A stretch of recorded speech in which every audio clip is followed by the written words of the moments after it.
Hello, you're watching VNA News Bulletin. I'm Bong from Hanoi and now the highlights. Vietnam's reform achievements are highlighted in Norway. Vietnam attends UN high-level meeting on HIV/AIDS. Jetair launches Hanoi and Hoi An service.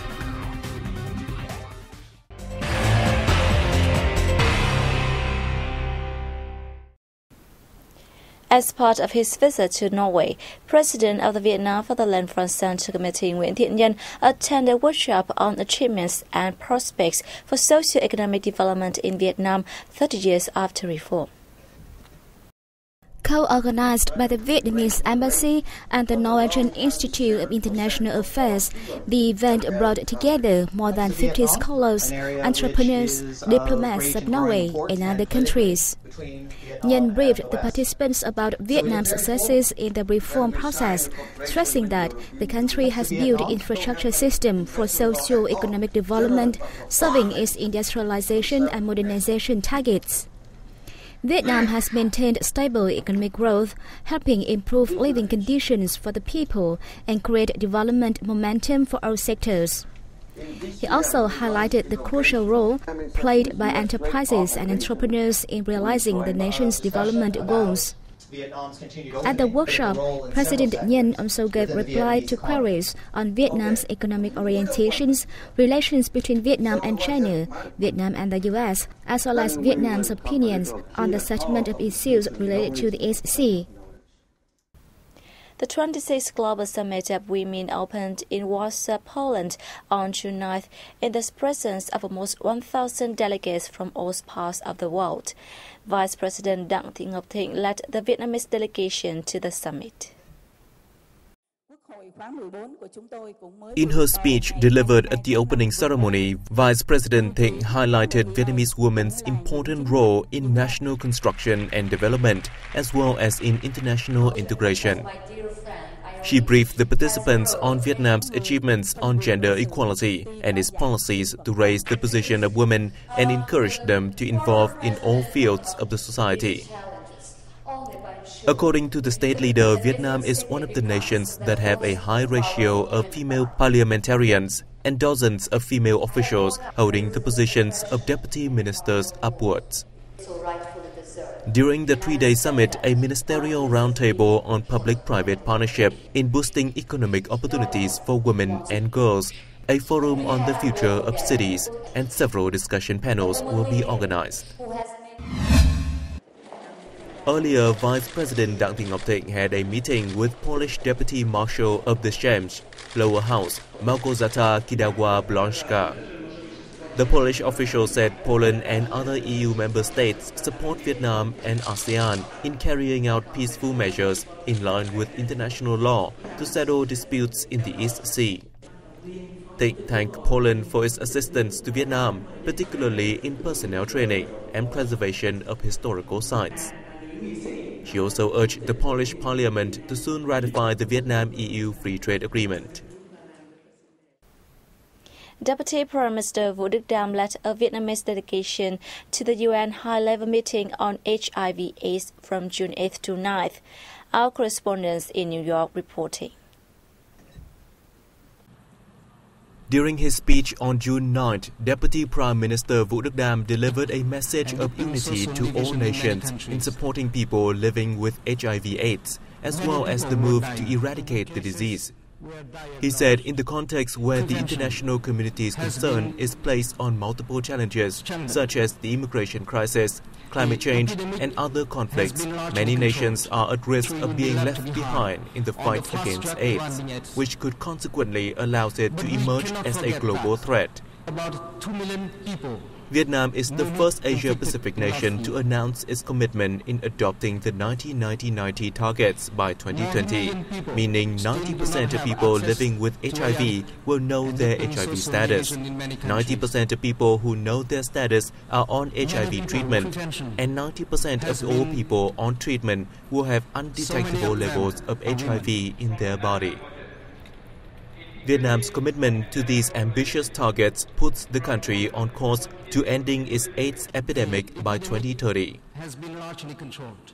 Well, today was a great day for the world, and it's really important to share with the world that Vietnam has been not just a country leader or a regional leader, but it's been a global leader in the response to HIV and AIDS. Vietnam early on, 25 years ago, said we are going to do something good for our people. They have established programs that reach out to the most at-risk people, to people who buy and sell sex, people who use drugs, to people who are on the move, to people whose sexual orientation is different than the majority.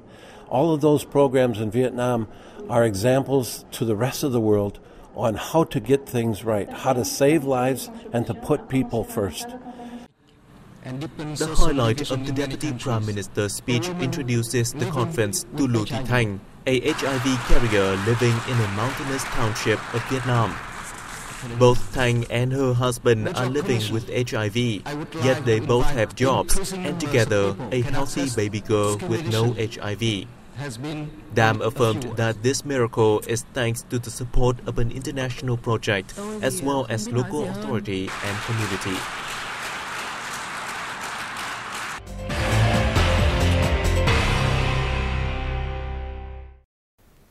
Vietnam and South Africa have agreed to double efforts to lift bilateral trade revenue to $3 billion by 2020 at the third meeting of the Joint Trade Committee in Pretoria. Our reporters will bring more details. As heard at the meeting, two-way trade value hit $1.15 billion in 2015, almost doubling the figure in 2010.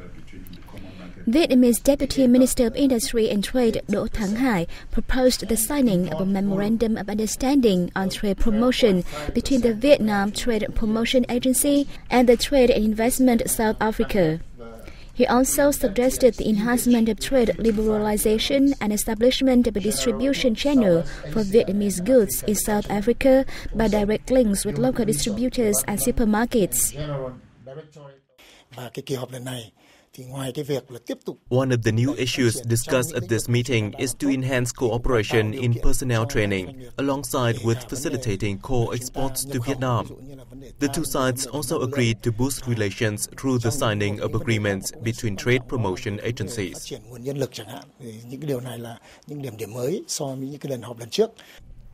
South African Deputy Minister of Trade and Industry, Zwadila Masina, requested Vietnam create favorable conditions for the import of farming produce and processed food from his country and called for more Vietnamese investment in South Africa. During his trip, Hai met South African Deputy Minister of Mineral Resources, Godfrey Oliphant.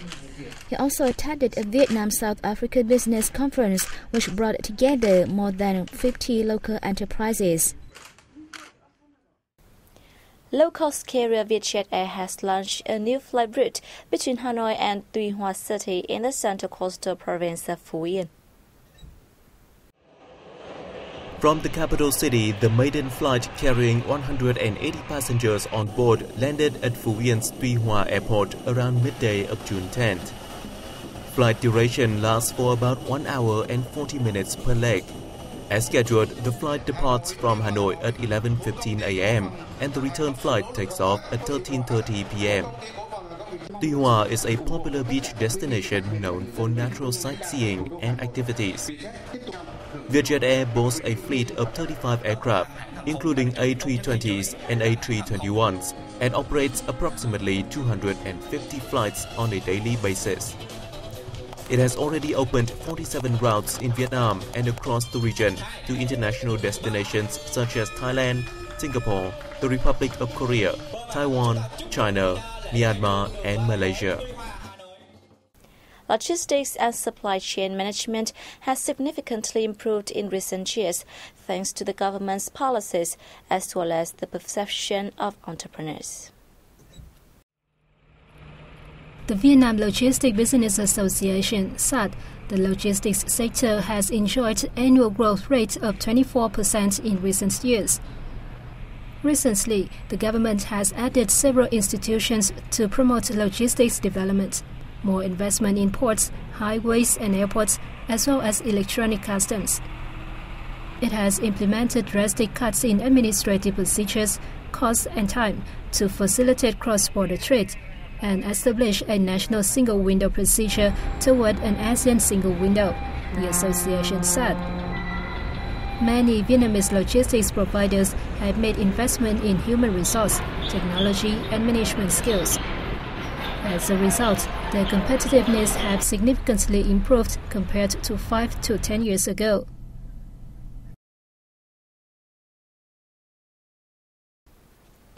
Vietnamese cashew nut processing enterprises are planning to import 450,000 tons of raw materials worth over $600 million this year.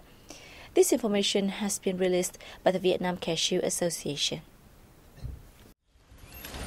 Domestic cashew nut processors have recently not had enough materials to process nuts for export. Raw cashew output this year is likely to drop 20% to 400,000 tons. The Ministry of Agriculture and Rural Development has asked localities to take measures to create stable cashew production areas. Vietnam is expected to have 300,000 hectares of cashew growing area by 2020, up 5,000 hectares against this year. It is expected that the amount of processed cashew exports this year will reach 350,000 tons, with a value of $2.5 billion. Vietnam's total retail sales and services revenue reached 1,430 trillion Vietnam dong, equivalent to $63.4 billion in the first 5 months of 2016, a year-on-year increase of 9.1%. More details in the following report.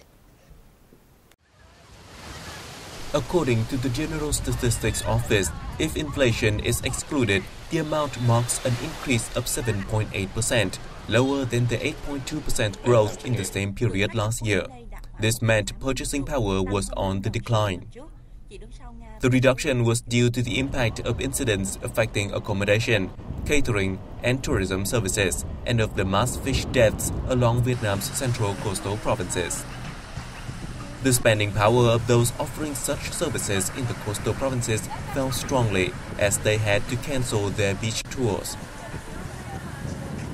Meanwhile, the purchasing power of goods retailers witnessed high growth of 9.5% in the first 5 months, accounting for 1,920 trillion Vietnam dong, equivalent to $48.5 billion, accounting for 2/3 of the total retail sales and services revenue.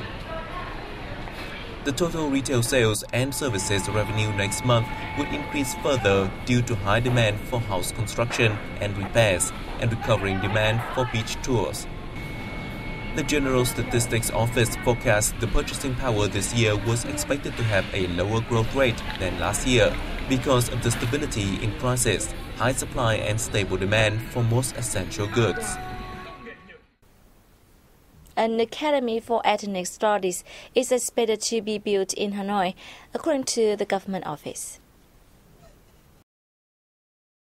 The government office said the Prime Minister assigns the Committee for Ethnic Minorities to coordinate with the Ministry of Education and Training and other relevant agencies to finalize a project to establish the Academy for Ethnic Studies.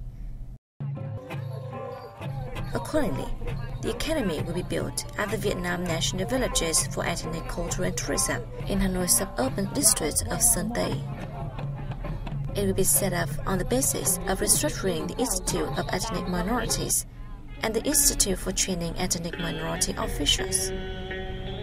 The school will combine research with trained workers in charge of ethnic minority issues. It will provide both graduate and postgraduate degrees in the fields of serving ethnic minority work. Capital for building the school will be sourced from the 2016 to 2020 medium-term public investment plan.